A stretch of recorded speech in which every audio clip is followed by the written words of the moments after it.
Queridos compañeros, hemos enfocado el tema de la actividad eléctrica del corazón. Quiero recalcar algunos aspectos que he señalado a lo largo de la exposición que estaba grabada. Y es que el proceso de activación del corazón empieza en el nodo sinusal, sigue por las vías de conducción a las cuales he hecho referencia reiteradamente, las vías internodales, que están entre el nodo sinusal y el nodo auriculoventricular, donde va a hacer una pausa el proceso de activación. ¿Para qué hace esta pausa? Para permitir que el proceso de activación del ciclo precedente termine y recién se produzca una nueva activación. Cuando ya hablamos de la parte mecánica y hemodinámica, lo que está permitiendo esta pausa es que termine la diástole del anterior ciclo para que pueda llenarse y recién volverse a contraer. Para esto es necesario que haya una pausa y ese es el objetivo principal del nodo auriculoventricular. Luego el proceso de activación va a continuar hasta llegar al ápex del corazón y luego va a subir hacia las bases del corazón. Y otra de las características es que la activación se hace de endocardio a epicardio, de endocardio a epicardio. Y he dicho reiteradamente a lo largo de mi exposición que el ventrículo izquierdo es el que copa la actividad eléctrica del corazón y es lo que se ve en el electrocardiograma. ¿Por qué? He dicho también porque la masa ventricular izquierda es muy grande. Representa, he dicho también reiteradamente, el 70% de la masa muscular de todo el corazón.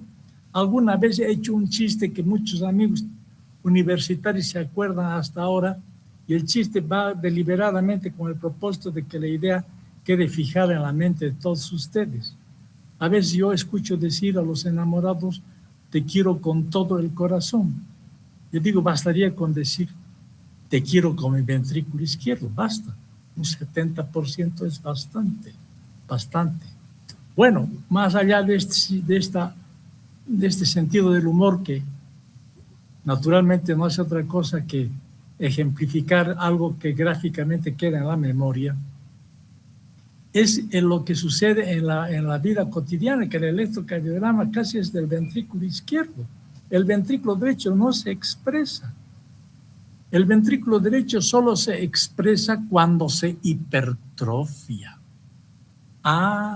Cuando aparece el ventrículo derecho en el electrocardiograma, quiere decir que hay una mayor masa ventricular. ¿Y en qué circunstancias se hipertrofia el ventrículo derecho? Cuando hay una obstrucción de la válvula pulmonar, de la sigmoidea pulmonar.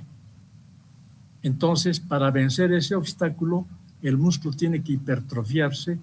Ya saben ustedes que hay un principio en fisiología que dice que la función hace al órgano y para vencer ese obstáculo tiene que contraerse con energía, tiene que hipertrofiarse y en consecuencia su actividad eléctrica se va a acrecentar y recién aparece el ventrículo derecho en el electrocardiograma en condiciones patológicas. Pero normalmente el ventrículo derecho, insisto, no aparece, sino que está dominado por el ventrículo izquierdo que está eclipsando al ventrículo derecho. De manera que el otro aspecto que quiero reiterar y que ya lo dije a lo largo de mi exposición, ¿para qué sirve el potencial de acción? Ese tren de potenciales de acción que nace en el nodo sinusal, continúa por las aurículas, continúa en el nodo auriculoventricular, en el haz de His, de sus ramas de división y de subdivisión, para llegar a la masa muscular ventricular de endocardio epicardio. Hay una sucesión de potenciales de acción. Naturalmente que todo esto sumado, si es una suma algebraica, va a aparecer las ondas del electrocardiograma que estudiaremos en la próxima clase y que nos permite hacer todo esto que hemos dicho teóricamente lo vamos a ver en el electrocardiograma, porque para quienes ya conocen el tema les diré que las ondas P, Q, R, S, T y la U cuando existe no hace otra cosa que representar la activación de estas diferentes partes del corazón. cuando hay alteración a lo largo de su recorrido, podemos nosotros identificar dónde está la falla. Y ese es uno de los méritos del electrocardiograma. De manera que el otro aspecto que quiero enfatizar en la parte inicial de mi exposición, he hablado de la teoría del dipolo. Siempre que avanza una onda eléctrica a lo largo del corazón, avanza de una manera progresiva y los biofísicos han representado esto por un vector, es decir, por una flecha que decimos nosotros en el lenguaje vulgar, que tiene una cabeza, una magnitud y un sentido, y una cola. La cabeza siempre lleva carga positiva por delante y la cola lleva carga negativa por atrás. Veremos en posteriores clases que esto es fundamental, porque al aproximarse la cabeza hacia el electrodo del electrocardiógrafo va a producir una onda positiva por encima de la línea de base isoeléctrica. Y cuando se está alejando esta onda de activación, nos va a mostrar su cola y va a determinar una onda negativa en el electrocardiograma, que significa que este vector se está alejando. De manera que nosotros podemos tener una visión tridimensional de la actividad eléctrica del corazón a través del electrocardiograma, porque vemos cómo se está activando el corazón.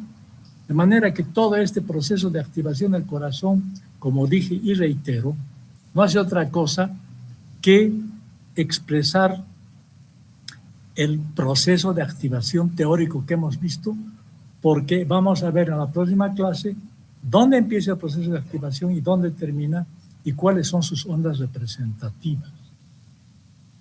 En consecuencia, estamos recién introduciéndonos a un tema que no siempre está muy descrito en los libros de fisiología americanos, porque ellos en otros libros de biofísica, muchos de los conceptos que yo estoy incorporando ya son conocidos por los estudiantes.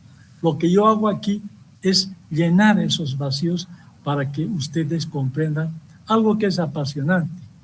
Aparentemente el electrocardiograma es uno de los temas que más dificultad tienen los estudiantes, pero eso es aparente porque es fácil, es bonito, es lógico, y todo lo que es lógico es agradable, ¿verdad? Porque cuando uno memoriza algo, la memoria es flaca, pero cuando uno entiende algo, empieza a disfrutar, a deducir y a sacar sus propias consecuencias, ¿no?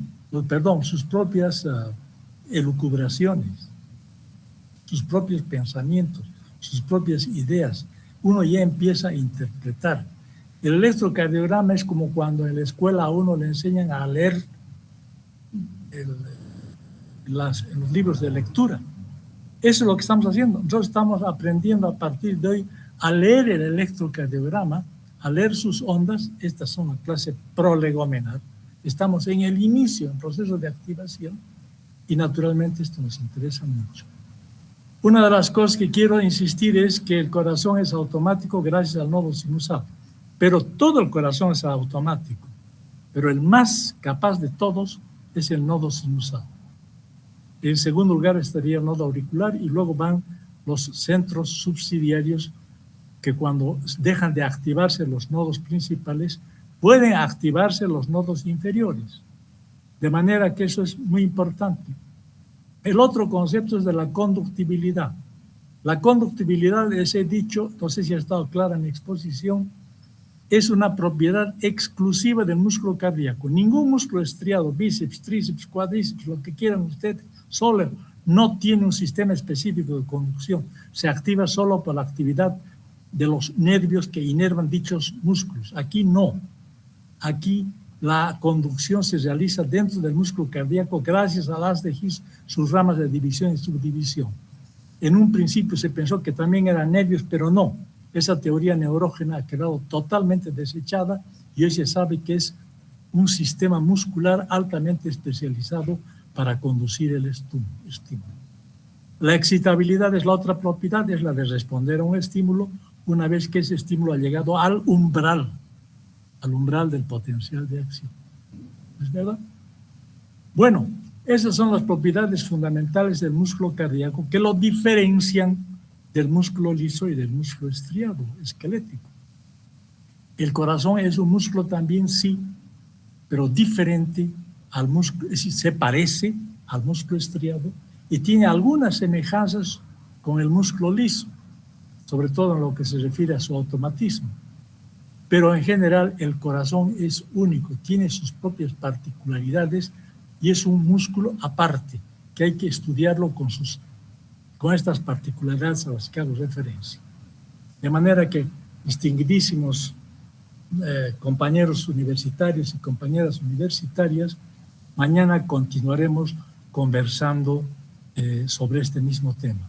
Cuando se reinicien las actividades presenciales, siempre habrá alguna oportunidad en la que yo tenga el gusto de conversar con ustedes para responder sus preguntas. Va a haber esa oportunidad sin la menor duda.